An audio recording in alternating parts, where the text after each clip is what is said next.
여러분, 업계 1위도 파산을 한다. 더 버티기 어렵다.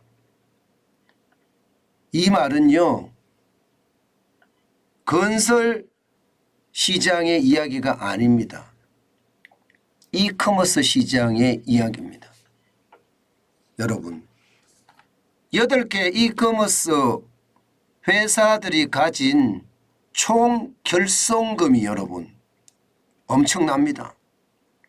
10조 7,708억 원입니다. 장난 아니죠. 이렇게 되니까요, 이커머스 업계는 전체가 공포감에 서려진다, 이런 표현이 나오고 있습니다. 사실 이커머스는요, 쿠팡이 이 규모의 경제를 시작을 하면서 이커머스 업계 전체가 수익성보다는 무조건 덩치다, 이런 생각에 돈을 퍼부었습니다. 진짜 많이 퍼부었어요. 쿠팡은 말할 것도 없고요, 이커머스 업계 전체가 돈을 퍼부었습니다. 그렇게 퍼부으니까 결손금이 지금 10조 7,708억 원이나 되는 정도입니다. 진짜 장난 아니죠. 이렇게 되니까 말입니다, 업계 1위라고 이야기하는 쿠팡도 흑자는 내고 있지만 이제 흑자를 내고 있습니다. 그러나 불안감은 굉장히 커지는 거예요. 이러다가 공멸하는 것 아닌가, 이렇게 말입니다. 실제로도 한번 보실래요? 얼마나 많은지. 보시는 것처럼 쿠팡이 가장 많습니다. 지금 6조에 가깝습니다. 5조 9,824억 원. 야, 이거 장난 아니죠? 컬리도 적지 않습니다. 2조 645억 원이고요. 티몬도요, 1조 2,644억 원입니다. 위메프도 6,576억 원이고요. 결손금이 말입니다. SSG닷컴도 2,898억 원. 야놀자도 큽니다. 2,367억 원이고요. 메시코리아, 부릉 있죠, 부릉. 그 회사입니다. 1,773억 원. 버켓플레이스 981억 원. 이거를 다 더하니까요, 10조 7,708억 원이 됩니다. 진짜 손실이 급증했다는 말이 틀리지 않죠? 장난 아니게 늘어난 겁니다. 과연 말입니다, 이렇게 결손을 내고도 과연 말입니다, 이들 업체가 살아날 수 있을까요? 이미 말입니다, 유상증자를 통해서 확보한 투자금도 다 써간다, 이런 얘기가 나옵니다. 이렇게 하면 여러분, 이제 그 다음 차례는요, 줄줄이 위기 상황을 맞는 것밖에 없습니다. 그만큼 상황이 굉장히 어렵다는 거예요. 심지어 말입니다, 심지어 여러분도 보시는 것처럼 이커머스 기업 전체에 이 결손금이 시한폭탄이 될 수 있다, 이렇게 이야기합니다. 지금 이대로라면요, 쿠팡이나 마켓컬리나 살아남을 수가 없습니다.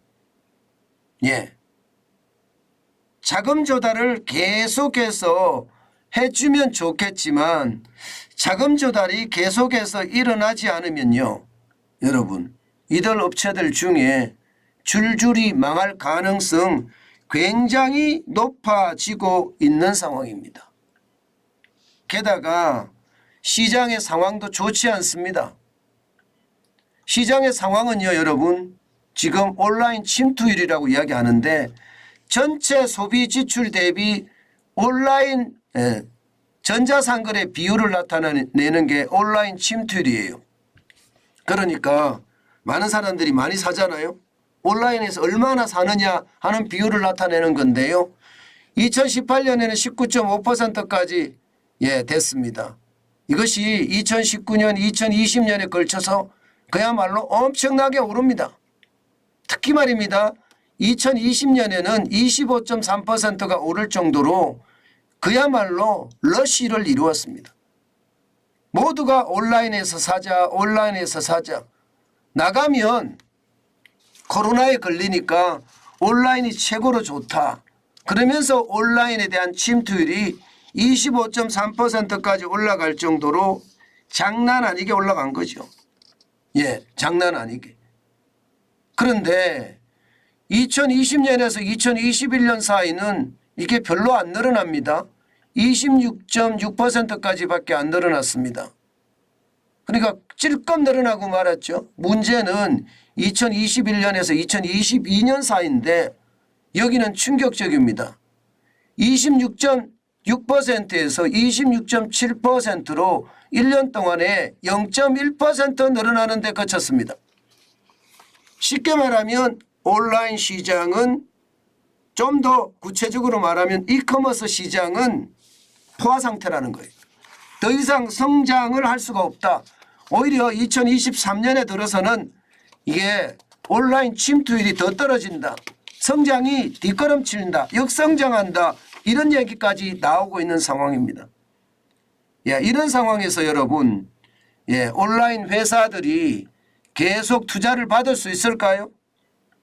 예, 경기 침체가 지금 그 어느 때보다 커진다 이렇게 이야기하는데 돈줄까지 말라붙을 가능성 굉장히 큽니다. 실제 시장에서도요, 밑 빠진 독에 물 붓기라고 그렇게 이야기를 합니다. 그야말로 규모의 경제를 만들어 가겠다는 성장 모델은 이제 더 이상 유효하지 않다 이렇게까지 이야기합니다. 예, 그러니까 규모의 경제라는 게 덩치 키우기잖아요. 덩치 키우기는 이제 시장에서 예, 포화 상태가 됐기 때문에 이게 힘을 발휘하지 못한다 그런 이야기입니다. 게다가 말입니다. 온라인 침투율만 이렇게 줄어드는 게 아니에요. 예를 들어서 말입니다. 배달 음식이다. 여기도 난립니다. 배달 음식이면 뭐 배달의 민족 여기요 쿠팡 이처 이렇게 있잖아요. 월간 활성 이용자 수를 보면 말입니다.